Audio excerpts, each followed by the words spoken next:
Non-stop Vikings talk. It's Purple Daily on Score North and ScoreNorth.com. Football! Yeah! Football! Yes, there he is. He is a 10-year NFL veteran. He started at left guard in a Super Bowl. He loved it so much. Right guard. Sorry. Right guard in a Super Bowl. He was a guard. He started somewhere on the offensive line in a Super Bowl. He loved it so much in Minnesota during his year that he stayed here. He is one of us.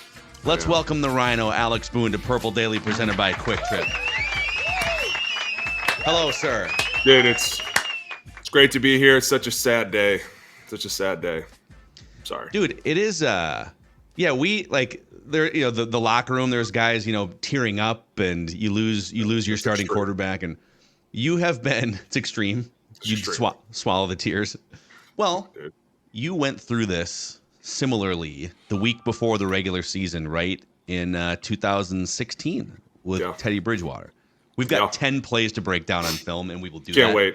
Can't wait. But, I guess what happens in the locker room when there's just a sudden devastating injury to a quarterback? It's terrible. It's straight up terrible. It's the one position that commands so much of the field and yet still demands so much respect, and everyone gives it to him, that the minute that he's not there, it looked different not seeing him back there. At one point I was like, what the hell is going on? What is wrong? And it's devastating, and it takes the winds out of your sails. And for a guy like that was doing some really good things, moving in the right direction, still getting pressured during the game, getting hit. How many flags were thrown for quarterback unnecessary roughness? Still just throwing those balls, slinging it, looking great. When you lose that, it flips the whole script.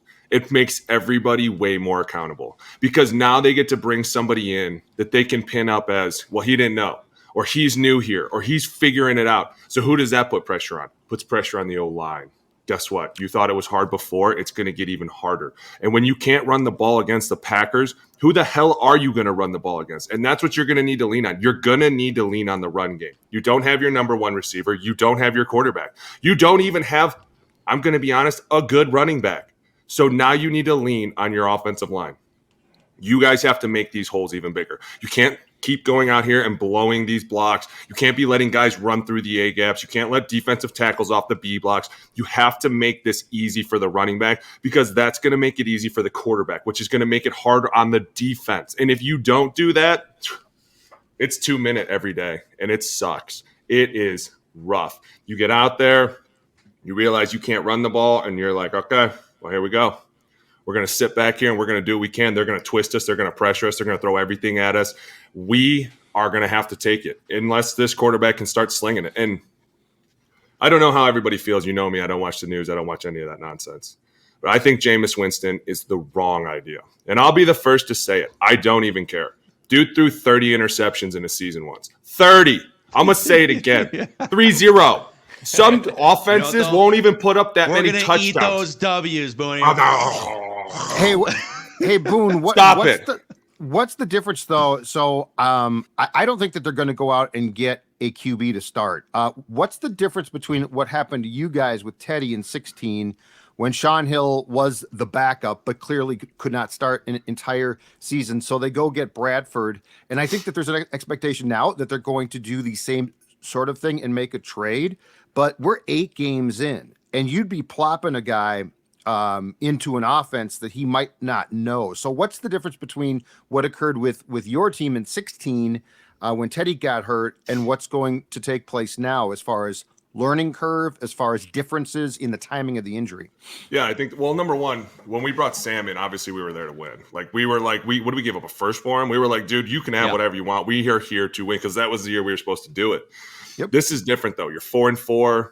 You're kind of looking halfway through the year like, hey, are we going to make a trade? Are we making a push? But at the same time, what are we going to give up for the future in order to push this season on when you're right? There's going to be a learning curve. You're not going to win 8, 7, 9 games left. You're not just going to go 9 in a row with a new quarterback. Hate to tell everybody, it does not work like that.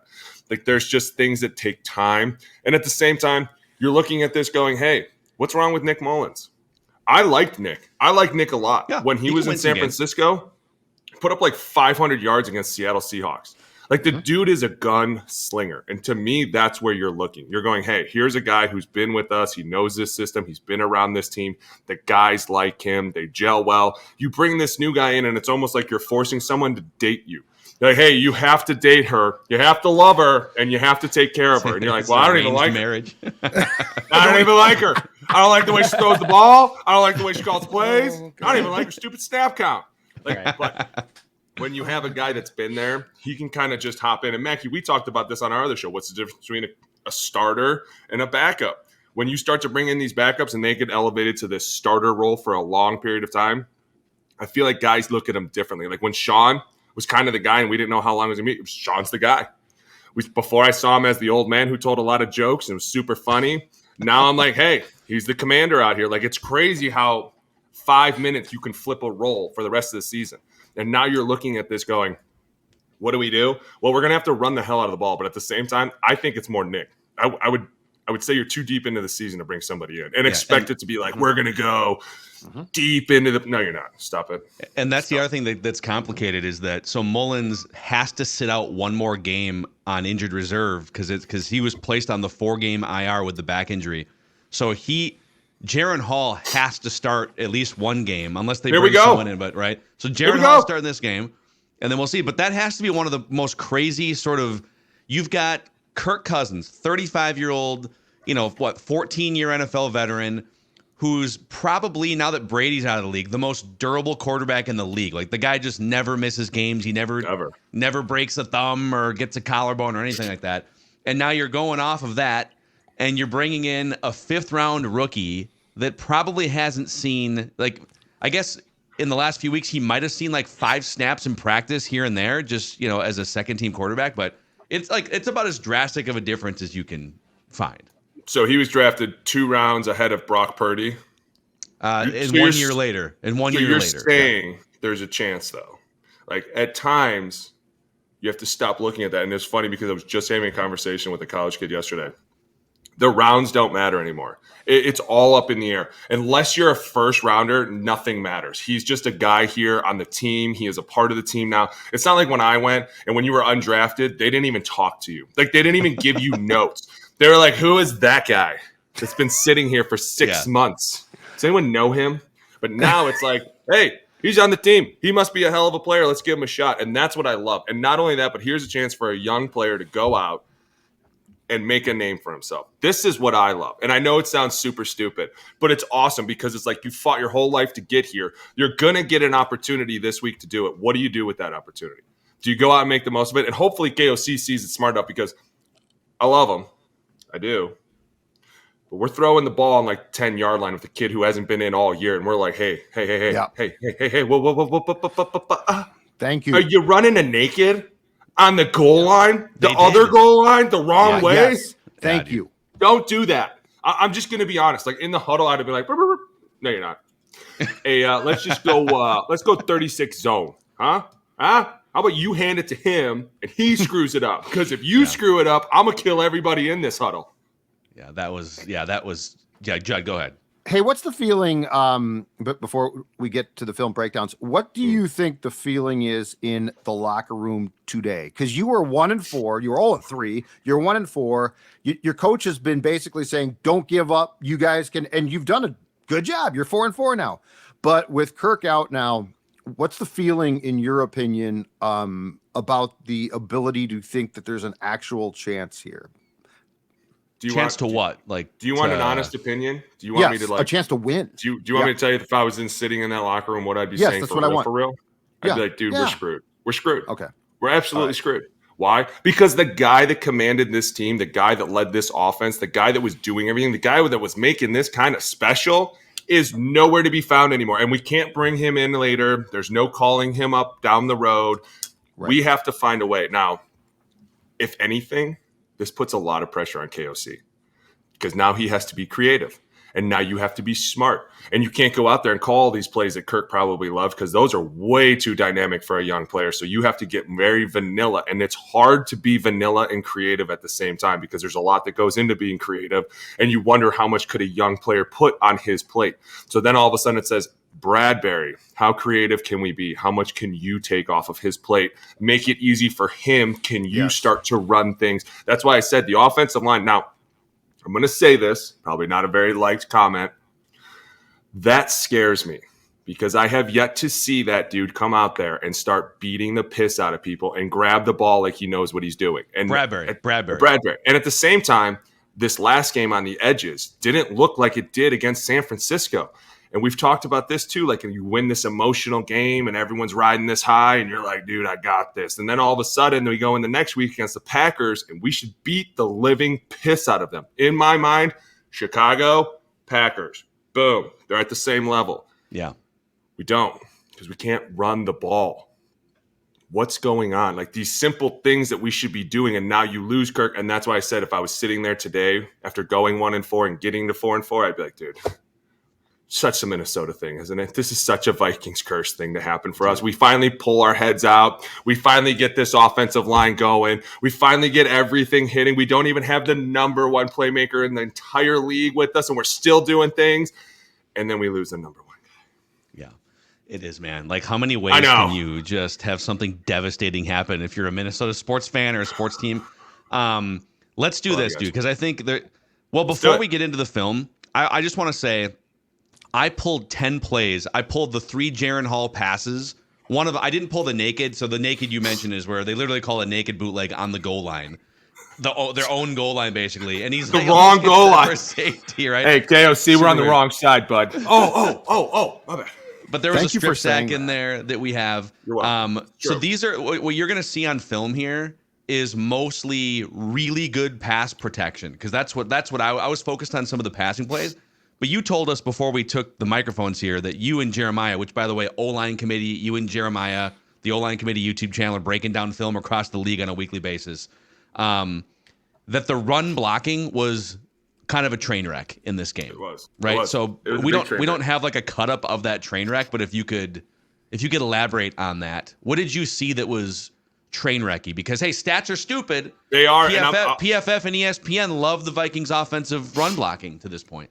They love them until you put up 62 yards. I mean, it's a week-by-week thing, and we've said this before. You have to prove it week in and week out that we can dominate the run game. And if you don't, then people are just going to start licking their chops. And now that guy right there in the middle isn't there, people are really, really going to be licking their chops. Because remember, it doesn't have to be some all-world defensive end and defensive tackle duo. It just has to be a smart defensive coordinator that goes, hey, can I get them to be in the wrong play at the wrong time? And if we hit this kid once, just once, what's going to happen to him? He's not a seasoned vet. He doesn't get this league that you're going to get hit a lot, dude. Get over it and shut up. He thinks he's just going to stand back there because Kirk's been whistling the ball all Dixie, having fun. It's not like that. I'm telling you, I've seen defensive coordinators. I've talked to them before the game, and they're like, I hope you're ready. Like, oh, I'm ready. I came for this war prepared. Oh, you have no idea what we're doing. Safeties are running over the top. They're coming over to the sideline. You're just like, dude, all right, you got me. You're good. You're smart. You're smarter than me. Yeah, it's the math test goes a little faster in the NFL than it sure does. At BYU. So we're basically going to see defenses doing to the Vikings what Brian Flores has been doing to young quarterbacks. Exactly. What do you do to a young quarterback? You mess with his mind because then all of a sudden the throw is going to be late. He's not going to read it right. He sees first read, interception. Like it's really a chess game while you're in a bar fight. And as long as the guy in the back can think and everyone else can just fight, it's fine. But if the guy in the back is panicked and freaking out and he's running around and it's, man, this isn't BYU. This is a lot different. It's a whole new world. And then you're in the huddle with them and you're like, dude, oh my God, this is a train wreck. We're in trouble. All right, before we break down some of this film here, and some of it's going to be kind of an ode to Kirk Cousins, who was magnificent in this game as a passer, and we'll look at some of those plays. A shout out to our friends over at Nutrisource, okay, the official pet and dog food of Purple Daily and Score North. Maya Mackey loves that the snow is falling now. She loves waking up in the morning, trudging through the snow, and then gobbling a gigantic scoop of Nutrisource chicken and rice, boys.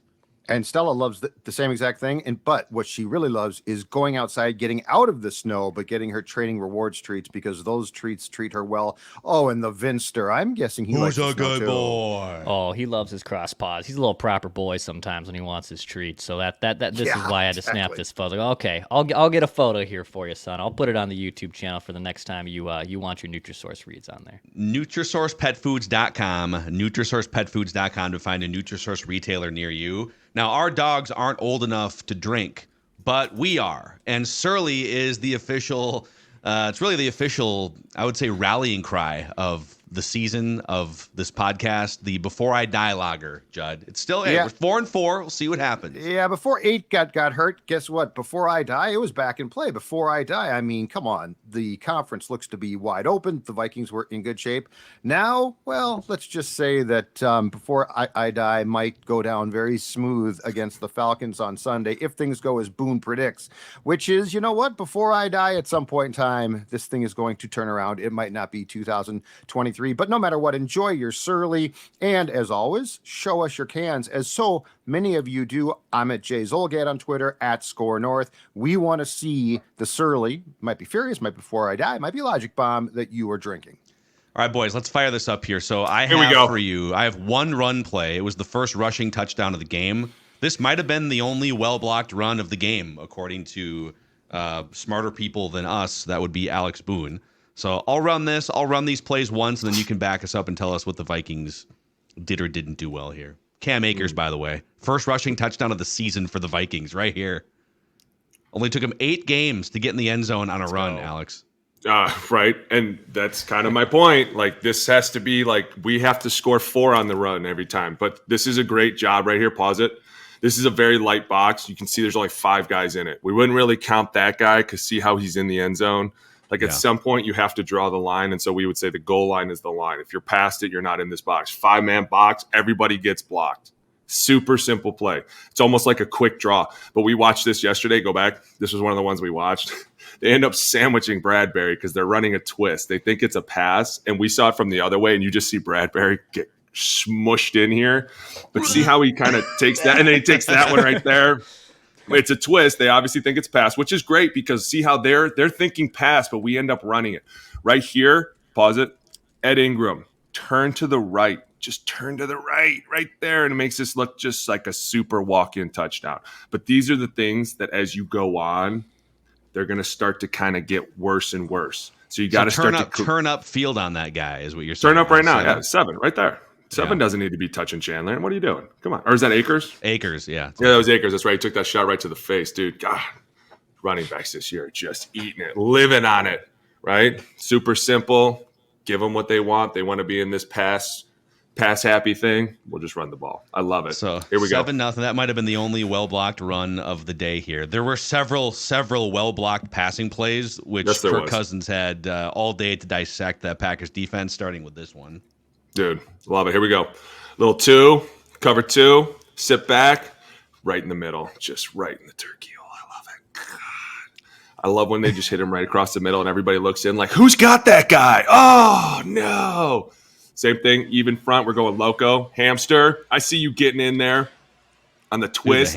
Dude, they love the hamster on these. Dude, he's been pass blocking plays on an unreal level this year. But this right here, we're in a simple loco to 7. So we're putting 59 on the back. Go ahead and snap it. On the right, they know it's a loco, so they're obviously going to twist. By the way, did you hear Rashawn Gary got paid? Oh, yeah. Why? Big payday. Why? What happened? You got paid $100 million. You got a contract extension, yes. Are you out of your mind, Green Bay? You know what? Mark Murphy needs to be fired today. You got to go, dude. Thank you. Quarterback's terrible. You're not catching anything. Yes. You pay this guy. I didn't even know that. Searles had to tell me last night at midnight. He's like, by the way, you know they paid that guy? I'm like, for what? You crazy? Show up for one game? Murph does not know football, and he thinks he does, which makes him a detriment to the Green Bay Packers. Then you know what? You stay. You can just stay right there then. Continue ruining their franchise. So anyways, like we were saying. When you say, real quick for the audience, when you say loco, you said loco to 7, right? Yeah. So you're saying center, loco meaning L, center slides to his left? Yeah, and so these are the 3 guys that you're looking at matching up with these 3 guys, right? Yeah, quickly. That's what that means. This is a sort protection, right? And we're sorting out who we're going to take. And so we're going to go loco, which means these three right here, Bradbury, Reisner, and Darisaw are going to take, I think that's Frank, Clark, Preston, and Walker. Now, listen, the loco also tells you that if 7 drops and the corner were to come, we kick out there.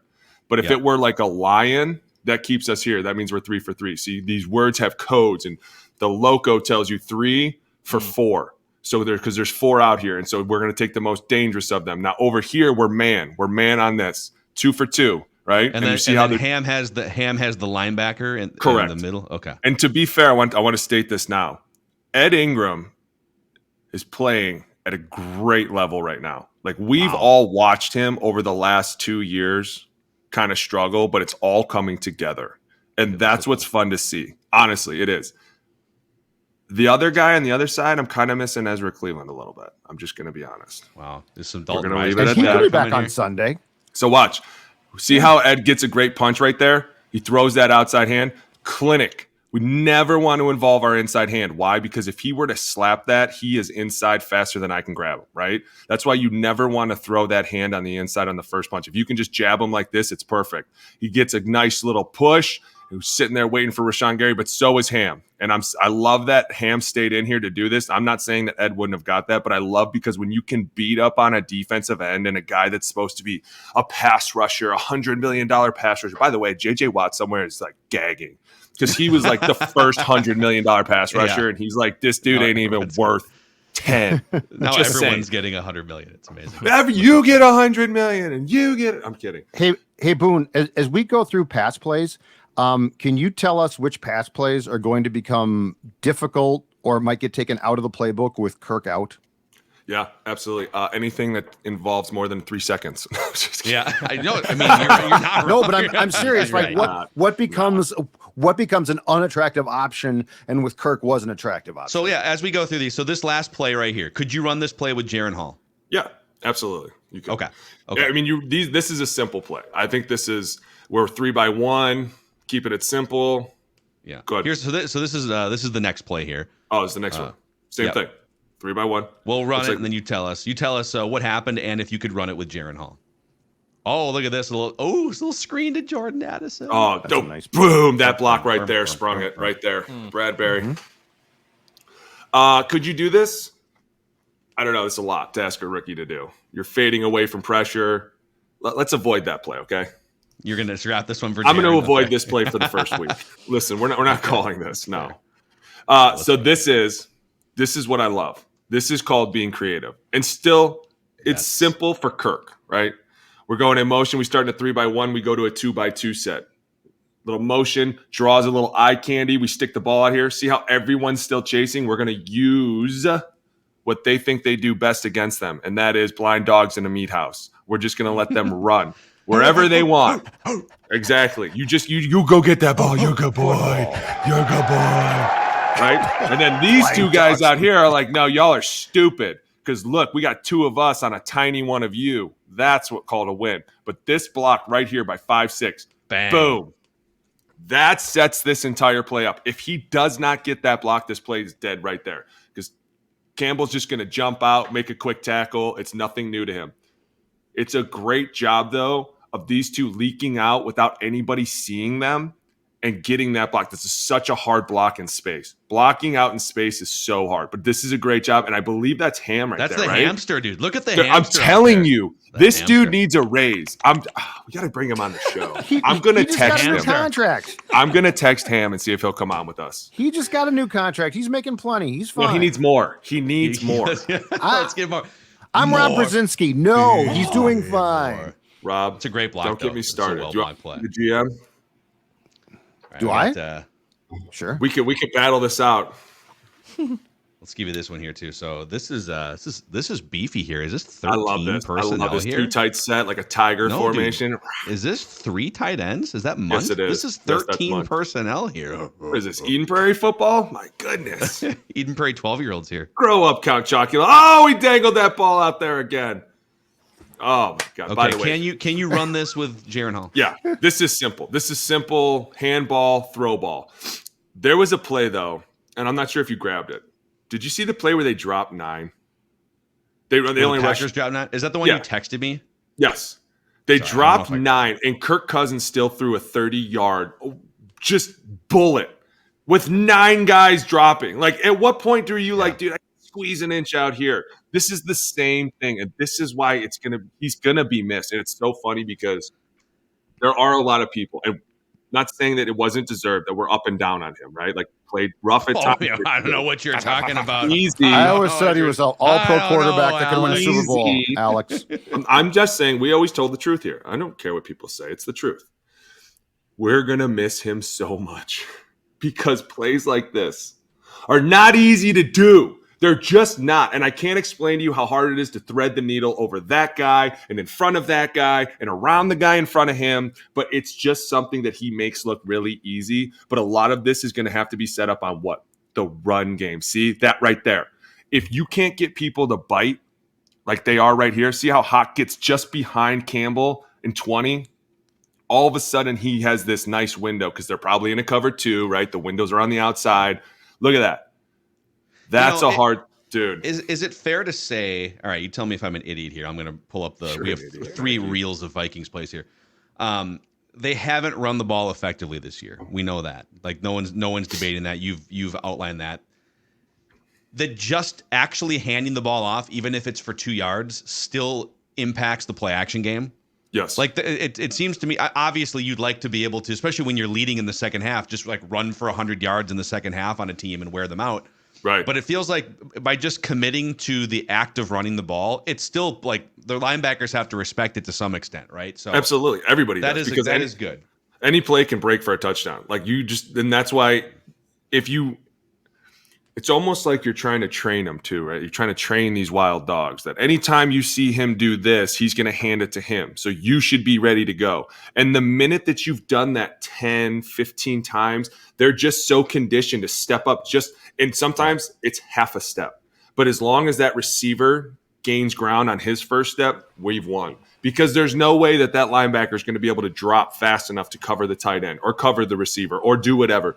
But if they see that dangle and they just sit there and they see receivers running and they start taking off, it's going to make the play action game even harder. And then you've made everything hard because you can't throw the ball, you can't run the ball, you can't do play action.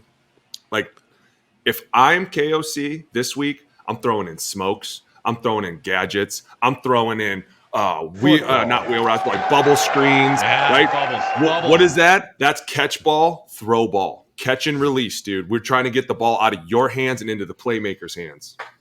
So, Booney, you said that obviously in the Packers game, your point was the offensive line did not do a good job in run blocking. For the most part, though, they have. So if you're KOC, how do you, if the run blocking goes back to where it was before Green Bay, but still the run game didn't work, how do you get more from the run game and the running backs in particular? Because clearly this is coming back on them as well, at least previous to Sunday.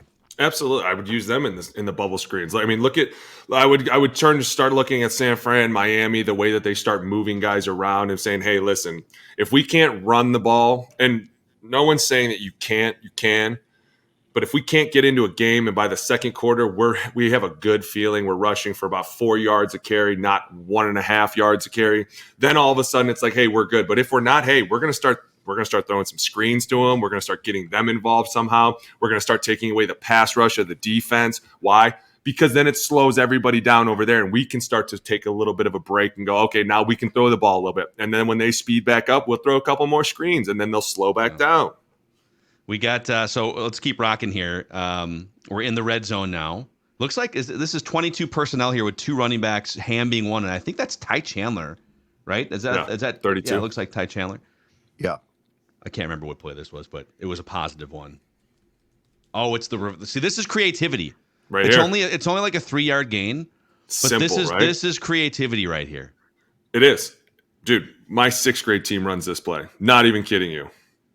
You saw it. I did. I think you guys scored like a 40-yard touchdown on it. Dude, I'm not even kidding you. Plays like this, they work, right?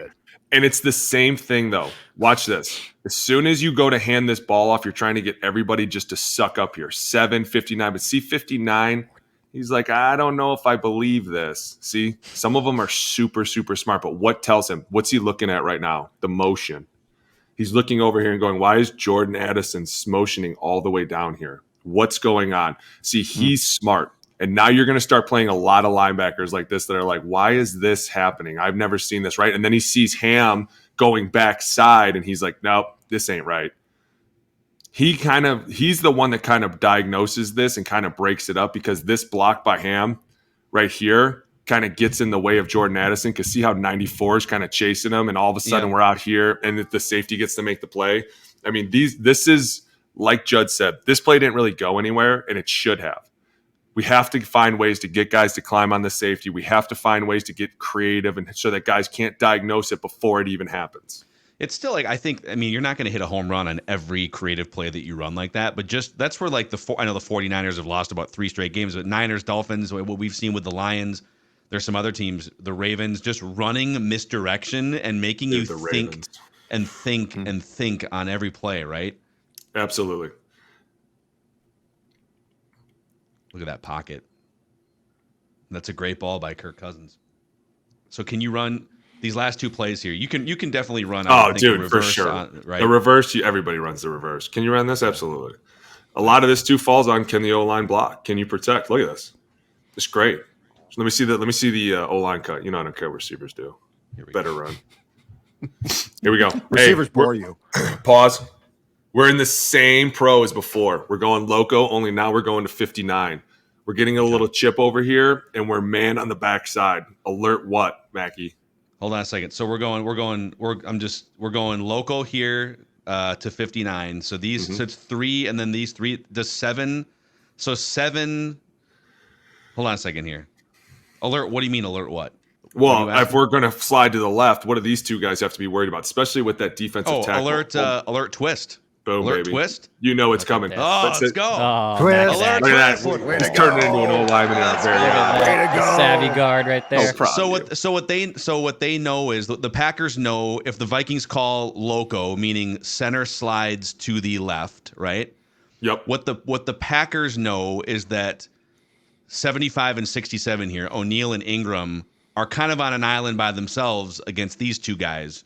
So, and I don't know if this is a twist. Let's watch here. Let's see. Hawkinson's out there chipping too, so he kind of ties him up. It's not, but it's great. But it could be. It's the same thing, though. It's a great job of Ed Ingram. And this is what I'm talking about. This is him growing right here. Look at that block. He eats this dude up. He hasn't moved since he punched him. This is when it's fun. When you know guys can handle their responsibility. Like we know Darisaw and Brian can handle the outsides. We're not worried about that. But now that the minute that Ed Ingram can step up and start playing with Brian O'Neal, well, then we can just slide to the left. We can protect the quarterback's blind side. We can always protect him where he's not looking. That's what they want. And this is a great job. It's also a great job by Brian of hitting. Obviously, TJ Hawkinson just runs right into him, which makes it super easy. But this is a great pocket. This right here, and then look, you see KJ get open right here. I mean, if you're the quarterback, anybody could see that. The question is, can the O-line do this week in and week out? Because that's an easy throw. Jaren Hall can make that throw, right? I mean, it's a great throw. If he throw can, by Cousins, he shouldn't be in the league. Yes, That's a simple throw. You saw the size of that window. Boone, I was going to say, what's the issue though? Because Kirk can obviously diagnose things. So like when does it get to be that we just assumed that Kirk or a veteran quarterback can do things and that the throws get tougher to make because a kid like Hall, the game is going to be going super fast for him, at least for the first couple weeks if he plays those weeks. Yeah, well, I think this too, number one, this is a very vanilla defense, right? Like there's no twisting, there's no anything. Everyone just rushed their gaps. It's a vanilla team, Boone. They suck. Right. Exactly. But you're not going to see vanilla when they know the guy that's back there, this is new to him. They're going to sit there and they're going to start messing with you. They're going to start throwing things at you. They're going to start changing up the fronts. And then you're going to be wondering, do you have the right play in? Because a lot of plays come in now with, hey, we're going to go 2 jet, assuming that it's not pressure, or we'll go gone, assuming it's not pressured. And then we'll go 2 jet, assuming there's pressure. Well, now you put something on the quarterback's plate. And if he guesses wrong, the whole play's screwed because you're not expecting pressure and you get it. All of a sudden the quarterback gets hit. That's why that throw versus that defense, super simple. If you're getting pressure or it's not a cover 2, drop 7, then it looks different. Also, too, like some of the stuff, and again, tell me if I'm wrong here, but to Judd's question about what the quarterback has to diagnose versus what the offensive line has to diagnose, isn't this something? So like what you're talking about here of, okay, we're going to slide center, guard, tackle on the left side are going to slide left out to 59 and these other two edge guys, like that is a Bradbury call. Yeah. That's not a Kirk or a Jaren Hall call. And No, then on the right side, the alert twist, and they didn't twist on this play, but this dude on a twist would come around here and potentially cause a problem, through this A gap by Ed Ingram. That's also like all of that is you guys, right? Offensive line is figuring this out. Now, quarterback has to be aware of, so if somebody, obviously, if there's like a blown block or something to get the ball out. But correct.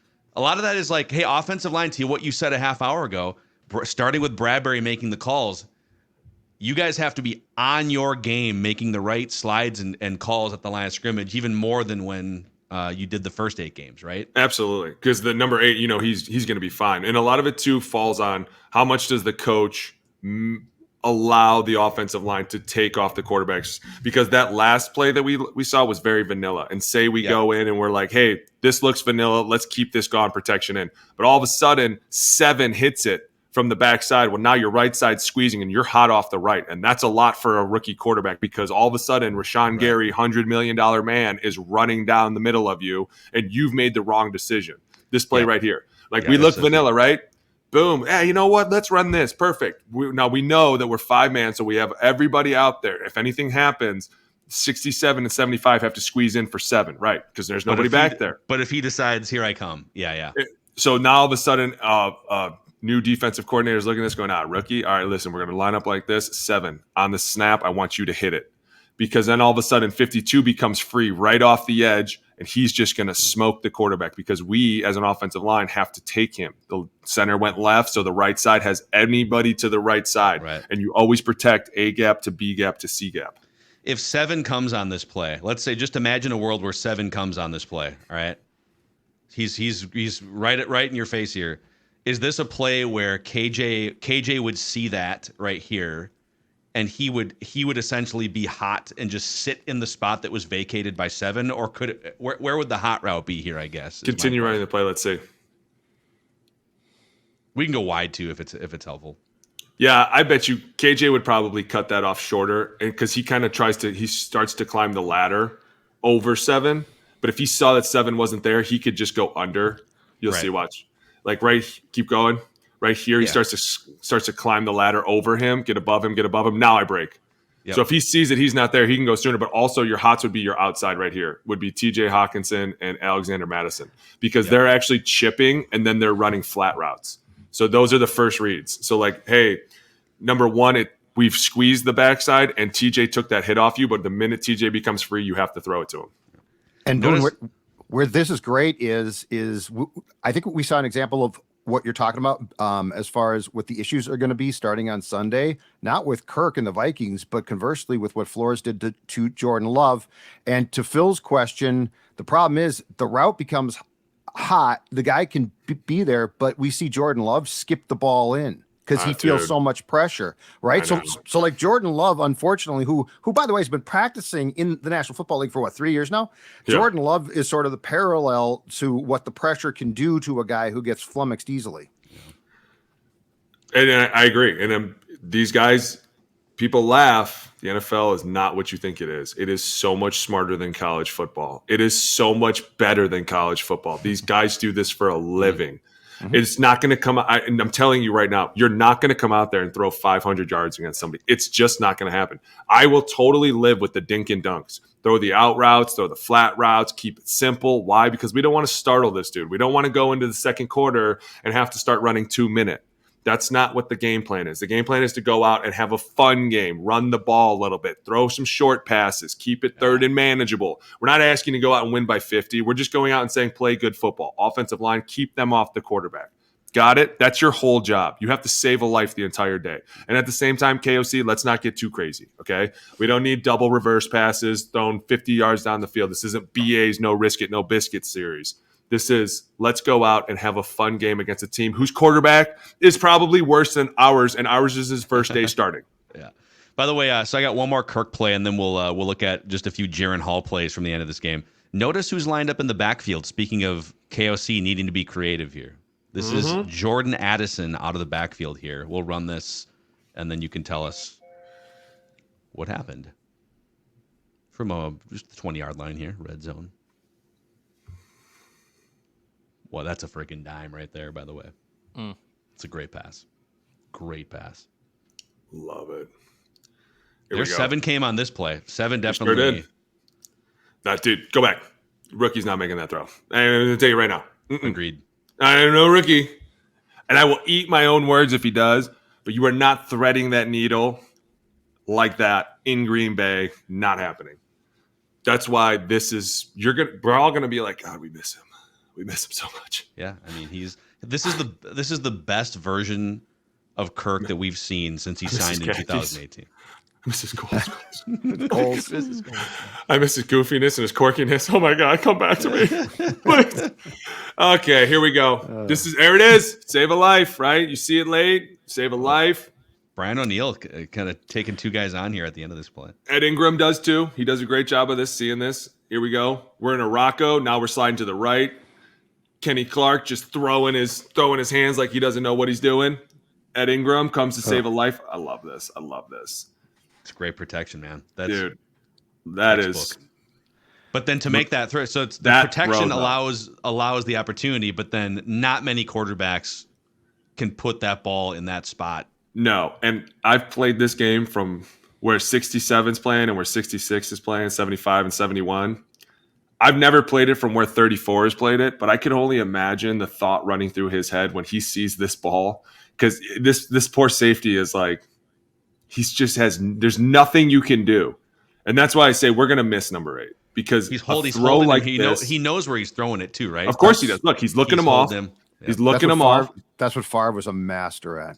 Right? Freezing the safety. Yeah. And then all of a sudden he's going to look back and ka-ching, baby. Ka-chow. Boom! Look at him. 34 is like, no! So, Booney, so Phil, go back to the original formation on this play. So with Jaren Hall, what would you still use this formation since teams have seen it? Go back, for instance.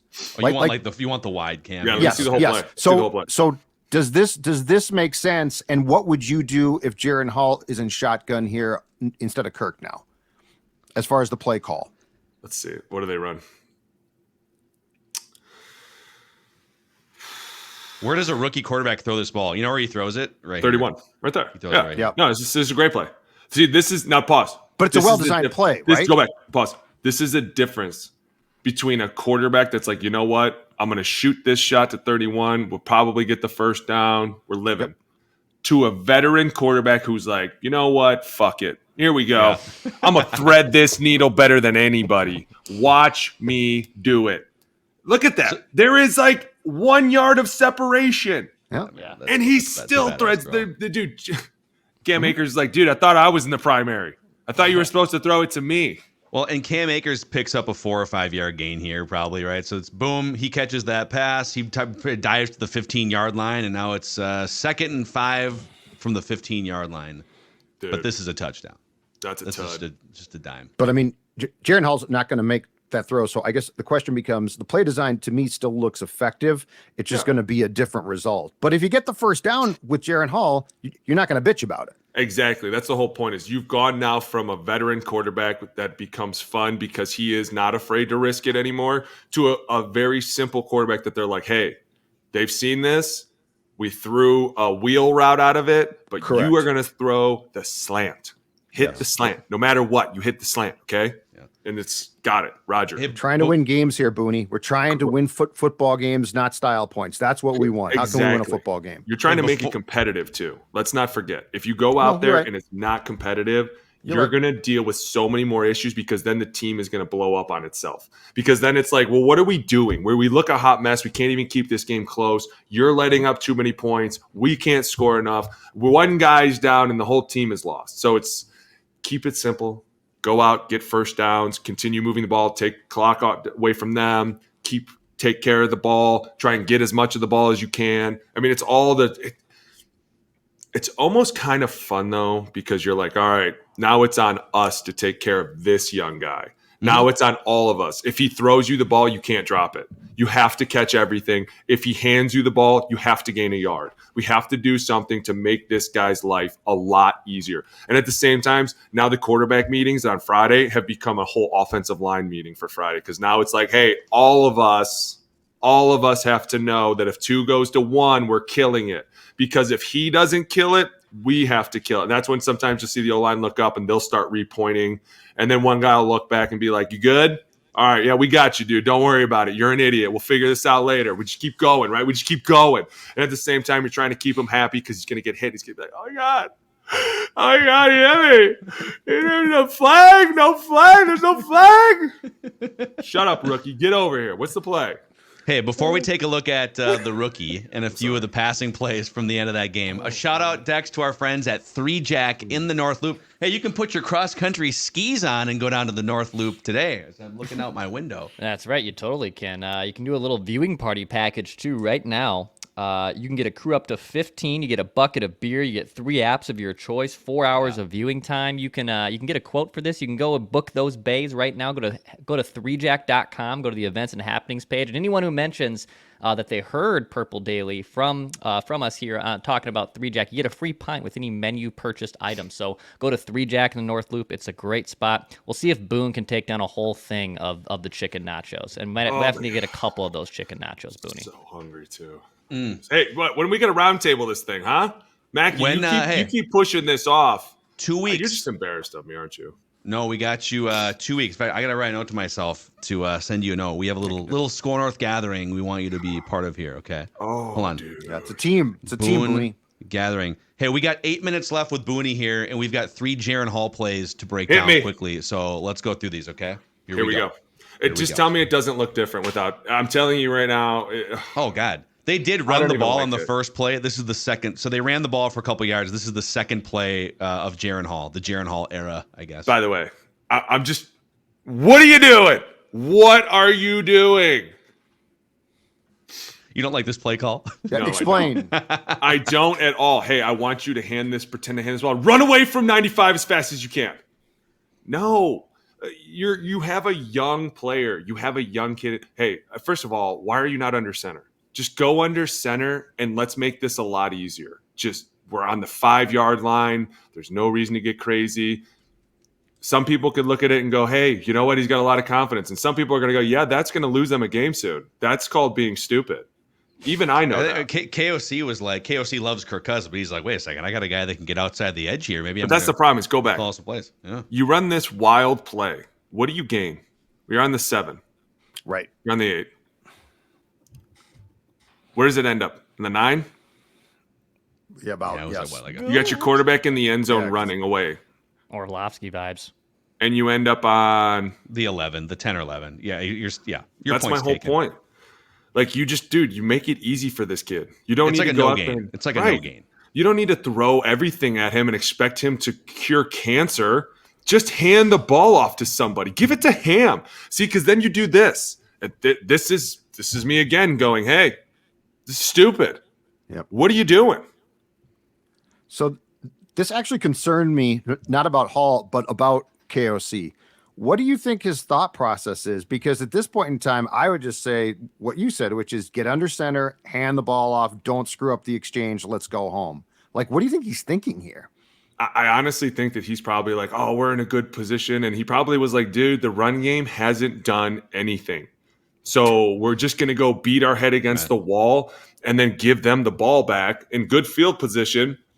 And this is where I would have came over and been like, KSD, Jordan Love sucks. He sucks. Right. We're not concerned that he is at all going to do anything. Let's just hand off the ball and get on the plane and go home. Like, there's dude, beat on this too. Yeah. Then that doesn't help. And that's another thing. See, I said it's going to fall a lot on the old line. This is what can't happen. Number one, he's young. He doesn't know any better. It's not his fault. It's our fault for not protecting him enough. Like, this is the situational awareness of knowing in a game, this is not my starting quarterback. This is some kid that is just his first time out here. We're on the 5-yard line. Okay. I need to bow up somehow. If they blitz everybody, we'll find a way, my dude. Just throw the ball and don't worry. This is another one, though. This is a third down here, and the Vikings are up by 2 scores. They can probably just run the ball here, punt it away, right? The game's kind of over. And it's interesting that Kevin O'Connell decides, nope, we're going to go shotgun. We got 11 personnel. We're going to put 4 receivers out. And we're going to let Jaren Hall end the game here with a completion. And he does on this play. Protection holds up, and he finds TJ Hawkinson. So I'm with you guys. I just run the ball here and then let him prepare for a week, but they threw him in the fire, risk for reward man. is not worth it. I'm telling you. Especially down here on the goal line. Like, what happens if that strip sack fumble turns into a touchdown for them, and now we're only up 7? Mike Zimmer. All nervous about the offense. Turn the ball. Oh, I get nervous when you throw a rookie quarterback in at Green Bay on the 5, and you're like, hey, I want you to go trips right. He's like, wait, what? Gun trips right? What are you talking about? Yeah. Are we in 4 minutes? Bad snap here by Bradbury. With no real prep, too. That's my problem, is the kid wasn't prepped at all. Like, he got thrown in there. Look how calm he is in this beautiful pocket. Look at this. Right. Look, he's progressing through his reads on this play. Look at this. Good for him. It's a good job by him. Disaster waiting to happen. It's a good job by him. Absolutely, that's what it is. It's not like he's never played football. He's just never played at this 30 level. years old. Right. With dudes running at him, trying to physically kill him like this. Like, it's just unexplainable at times. And this dude is about to have to show up too. TJ, you're going to have to be that guy for him. They're going to need him the rest of the year. He's going to be a big piece for them. That is like, who do we rely on? The big guy in the middle. Just throw it to him. Yeah.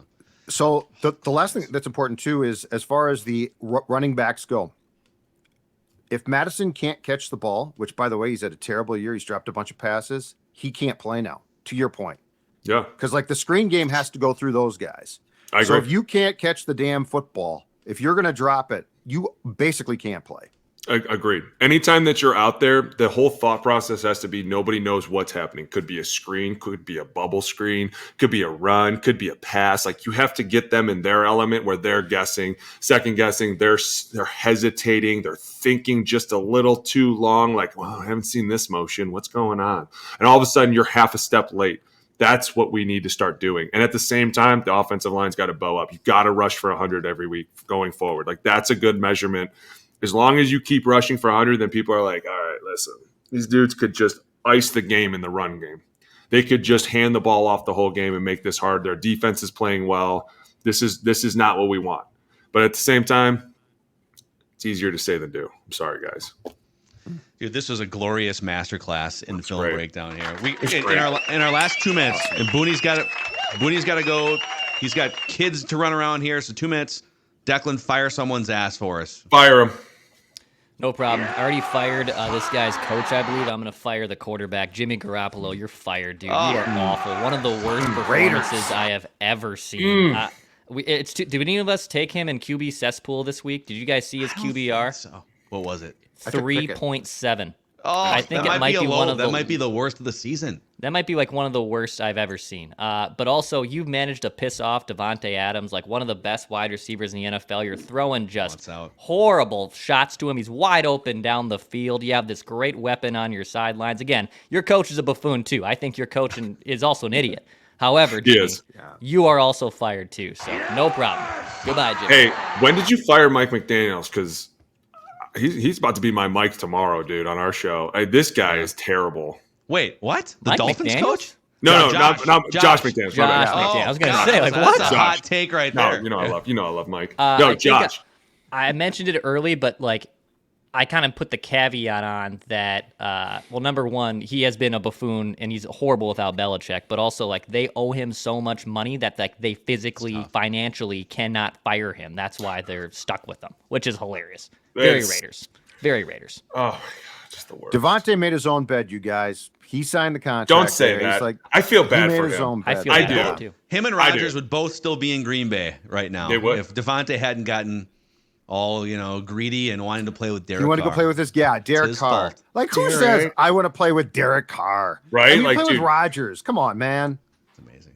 I just want that money. That's what he was really saying. I just want that money. Oh yeah. Well, he got his money. Can't blame him for that. He's rich. Good for him. So, hey, great session here today, boys.